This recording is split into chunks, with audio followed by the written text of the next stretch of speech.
গঙ্গার ধারে জানি না কি এমন আছে, পুনর্বচনে প্রচুর অ্যানাকন্ডা যে সত্যিই আছে, বাট বিশ্বাস করো যখনই আসি এতটাই মনে শান্তি লাগে, মনে হয় যে কোনো অশান্তি যেন নেই। দারুণ, এখানটা কিন্তু মন্দারমণি তাজপুরের থেকে কম না, কিন্তু হার মানিয়ে দেবে সত্যি, এত সুন্দর না, খুব ভালো লাগে। গঙ্গায় এসেছিলাম জল নিতে, আর আমাদের সরস্বতী যে মা তাকেও দিতে এসেছিলাম। এসে একটা দারুণ জিনিস দেখলাম, এখানে একটা শিবলিঙ্গ রয়েছে, শিবলিঙ্গর মাথায়, হ্যাঁ ওখানেও একটা রয়েছে, আর মাথায় টপ টপ করে শিবের মাথায় জল পড়ছে। আমি তো অবাক হয়ে গেছিলাম, তারপরে দেখি ও আচ্ছা এখানে কেউ একটা পট রেখে গেছে যার মধ্যে জল দেওয়া, সেখান থেকে শিবের মাথায় টপ টপ করে জল পড়ছে। অ্যানাকন্ডা সব প্রজাতি আছে এখানে। আর একজন ওর গা থেকে চোর কাটা তুলে দিচ্ছে, আর আমার এখানে গঙ্গার জল দাদাকে বলে একটু তুলে দিচ্ছে।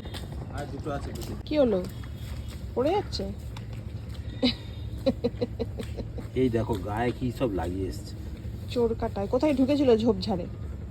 এই দেখো কি অবস্থা, এই যে ইয়েগুলো গো, ওই কাটা কাটা গুলো। আমার জলও উঠে গেল। চলো কি নিয়ে যাবে নাকি? আরে বিস্কুট নিয়ে আসিনি, চল বিকেলে দিয়ে দেবো। পরে দেখা হচ্ছে, টাটা।